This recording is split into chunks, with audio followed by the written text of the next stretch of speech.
Hi, my name is Joan Ranquet. I'm an animal communicator, author, and founder of Communication with All Life University. So this topic is one of my favorites. I know they're all my favorite, right? But this one is celebrate. So in this series of 10 steps to better communication with your animals, celebration is one of the most important things you can do. I have a horse named Gabrielle. She's a lot older now, but I remember whenever she would learn something new and we were out, we loved to do training and trail rides. Whenever she learned something new, she was so proud of herself. She had what I would call the victory lap, where she would walk around and you could just feel her swag, right? Like, I got that, I got that. And that sort of thing, if we're doing it with our animals, it's so much fun. I used to have every day. So I talked a little bit earlier about my dog Isabella that came to me feral. And I worked with her, my other dog Olivia, and I trained her. Olivia did most of the training, but I did a lot of the playing. And eventually, she's kind of trained still 9 years later. But anyway, one of the key things that would happen is when she understood a concept, we jumped up and down and we would do a toy parade. It was like, oh my God, eureka. And one of the things that you could just see on her face, like, okay, I got it. There are actually scientific studies that show there's this behaviorist up at Washington State University, and I can't even pronounce his name, but it starts with a P. Anyway, he's done enormous studies on what the emotions are.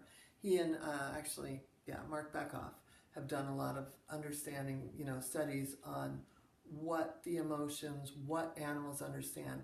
And they, like humans, have a pretty high reward system, right? Like, they understand being rewarded.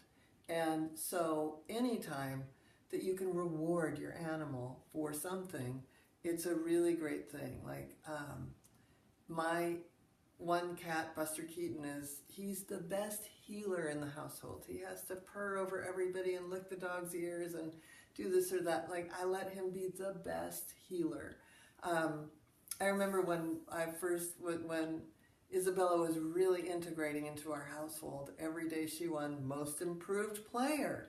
Every day she won that. So a lot of times when somebody does something great, I will say they're the most improved player for the day. Or we just have like, wow, you're the best, whatever it is. And those sorts of things are really, really great. And it also, it creates a muscle around this. I talk a lot in my classes about telepathy being a muscle, and I talk a lot about,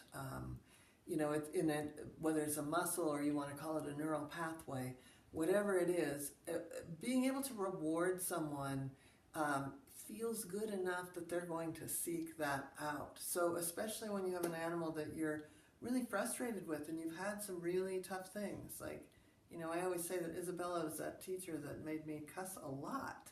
I found that rewarding her for the things she did do well became something she started seeking. And when they start seeking reward, then you can start to change really extreme behaviors. So really find ways to celebrate.